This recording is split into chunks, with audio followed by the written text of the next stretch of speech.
शुक्लाम्बरधरं भुजगशयनं पद्मनाभं सुरेशं विश्वाधारं गगनसदृशं मेघवर्णं शुभांगं लक्ष्मीकान्तं कमलनयनं योगिविद्यानुगम्यं वन्दे विष्णुं भवभयहरं सर्वलोकैकनाथं कृष्णाय वासुदेवाय हरये परमात्मने प्रणतक्लेशनाशाय गोविंदाय नमो नमः।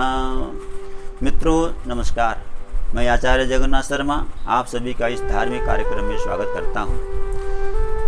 हिंदू धर्म में एकादशी तिथि का बड़ा अधिक महत्व है। प्रत्येक महीने में 2 बार एकादशी पड़ती है, एक कृष्ण पक्ष में और एक शुक्ल पक्ष में।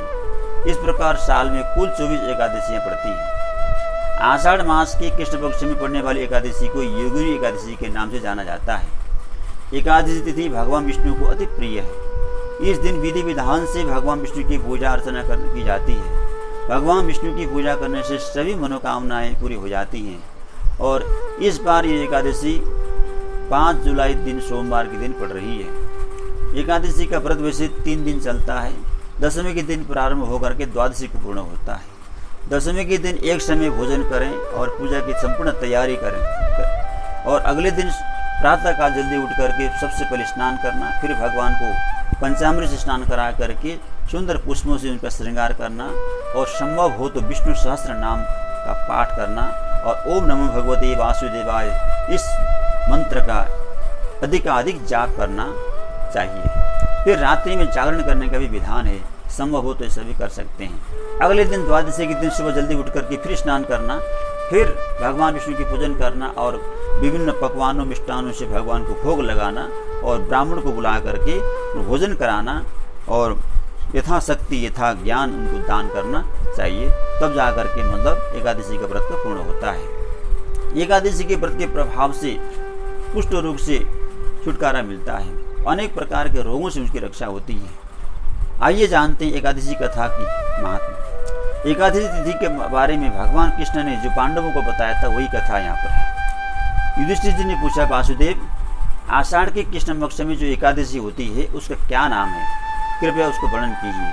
भगवान श्री कृष्ण ने बोले, हे राजन, हे पांडवों, आषाढ़ के कृष्ण पक्ष की एकादशी का नाम योगिनी है। यह बड़े बड़े पातकों को नाश करने वाली है। संसार सागर में डूबे हुए प्राणियों के लिए सनातन नौका के समान है। 3 लोकों में यह सार्वभौम है। अब तुम्हें एक मैं आख्यान सुनाता हूँ, सुनो। अलकापुरी में राजा धीराज कुबेर रहते हैं। वे सदा भगवान शिव की भक्ति में तत्पर रहने वाले हैं।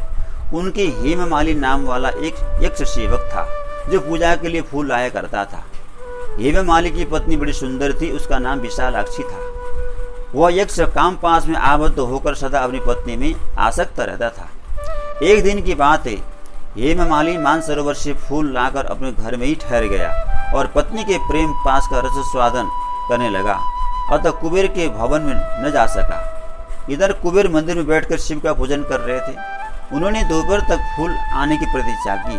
जब पूजा का समय व्यतीत हो गया तो यक्षराज ने क्रोध से होकर अपने सेवकों से पूछा, यक्षों, दुरात्मा हेममाली फूल लेकर के क्यों नहीं आ रहा है? इस बात का पता लगाओ। तो यक्षों ने कहा, राजन, वो तो पत्नी की कामना में आसक्त होकर अपनी इच्छा के अनुसार अपने घर में रह रहा है। यक्षों की बात को सुनकर कुबेर क्रोध में भर गए और तुरंत ही उस हेममाली को बुलवाया। देर हुई जानकर हेममाली के नेत्र भय से व्याकुल हो रहे थे, डरा हुआ था। वह आकर कुबेर के सामने खड़ा हुआ। उसे देखकर कुबेर की आंखें क्रोध से लाल हो गई और बोले, अरे पापी, अरे दुष्ट और दुराचारी, तूने भगवान की अवहेलना की है। अतः कोढ़ से युक्त और अपनी उस प्रियतमा से युक्त होकर इस स्थान से भ्रष्ट होकर अन्यत्र चला जा। कुबेर के ऐसा कहने पर वह उस स्थान से नीचे गिर गया। कुबेर के शाप से उसका पतन हुआ। उस समय उसके हृदय में महान दुख हो रहा था। कोड़ों से उसका सारा शरीर पीड़ित था। सारे अंग उसके गलने लग गए, परंतु शिव पूजा के प्रभाव से उसकी स्मरण शक्ति लुप्त नहीं होती थी। कोड़ी होने के बाद भी भगवान शंकर के पुण्य के प्रताप से उसका ज्ञान बना हुआ था। पातक से दबा होने पर भी वो अपने पूर्व कर्मों को याद रखता था। तदनंतर दुखी होकर इधर उधर घूमता हुआ पर्वतों में श्रेष्ठ मेरुगिरी के शिखर पर वो चला गया। वहां उसे एक तपस्या करते हुए मार्कंडेय मुनि जी मिले। मुनिवर मार्कंडेय जी का उसको दर्शन हुआ। वो पापी यक्ष ने दूर से ही मुनि के चरणों में प्रणाम किया। मुनिवर मार्कंडेय ने उसे भय से कांपते हुए देखकर परोपकार की इच्छा से उसको नजदीक बुलाया और पूछा, तुझे कोढ़ के रोग ने कैसे दबा लिया? तू कोढ़ी कैसे हो गया? तेरे अंदर ये ग्लानि क्यों हो गई? तू क्यों इतना अधिक निंदनीय जान पड़ता है?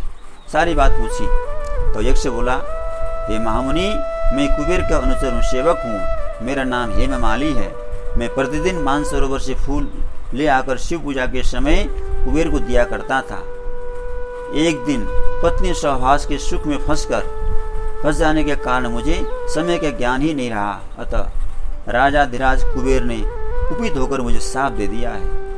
उनके शाप के कारण मैं कोढ़ी होकर दुखी हूँ और अपनी प्रियतमा से बिछुड़ गया हूँ। ये मुनिश्रेष्ठ, इस समय किसी शुभ कर्म के प्रभाव से मैं आपके निकट आ पहुंचा हूँ। संतों का चित्त स्वभावतः परोपकार में लगा रहता है। यह जानकर मुझ अपराधी को अपना कर्तव्य का उपदेश कीजिए। मुझे कोई उपाय बताइए जिससे मेरी रक्षा हो सके, मैं कोढ़ से मुक्त हो जाऊँ, ऐसा उपाय बताइए। मार्कंडेय जी ने कहा, तुमने यहाँ सच्ची बात कही है, असत्य भाषण नहीं किया है, इसलिए मैं तुम्हें तुम्हारा कल्याण होने वाला व्रत के बारे में बताता हूँ। ऐसा करो, तुम आषाढ़ मास की कृष्ण पक्ष में योगिनी एकादशी का व्रत करो। इस व्रत के प्रभाव से, पुण्य से तुम्हारी कोढ़ निश्चय ही दूर हो जाएगी और तुम सुंदर हो जाओगे, तुम्हारी पूर्व के समान स्थिति हो जाएगी। भगवान श्री कृष्ण कहते, हे पांडवों, ऋषि के ये वचन सुनकर हेममाली दंड की भांति मुनि जी के शरण में पड़ गया। मार्कंडेय मुनि ने उसे उठाया, उससे उसको बड़ा हर्ष हुआ। मार्कंडेय जी के उपदेश से उसने योगिनी एकादशी का व्रत किया। संपूर्ण विधि से उसने व्रत किया। विष्णु भगवान की विधि विधान से उसने पूजन किया, जिससे उसके शरीर की कोढ़ दूर हो गई। मुनि की कथानुसार इस उत्तम व्रत का अनुष्ठान करने पर वह पूर्ण सुखी हो गया। हे राजन, हे पांडवों, यह योगिनी व्रत का ऐसा ही बताया गया है। जो 88,000 ब्राह्मणों को भोजन कराता है, उसके समान ही यह फल उस मनुष्य को भी मिलता है। जो योगिनी एकादशी का व्रत करते हैं, योगिनी एकादशी का व्रत करने वाले को संपूर्ण पापों को नाश करने वाली है। योगिनी एकादशी के प्रति प्रभाव से उसके पाप नष्ट हो जाते हैं और अंत में स्वर्ग मोक्ष को प्राप्त होता है। कुबेर के शाप से रक्षा के लिए महामुनि मार्कंडेय जी ने यक्ष को जो व्रत बताया था, वही व्रत युधिष्ठिर जी को भगवान श्री ने बताया। मार्कंडेय मुनि की आज्ञानुसार उस यक्ष ने योगिनी व्रत का एकादशी का व्रत किया, जिससे उसको मूलतः जो कुष्ठ रक्षा हुई और अंत में उसको पुनः स्थान प्राप्त हो गया और उसकी संपूर्ण व्याधियां मिट गई और कुबेर ने उसे अपनी सेवा में वापस बुला लिया। तो ऐसा महान व्रत है, जो करते हैं उनको पुण्य प्राप्त होता है।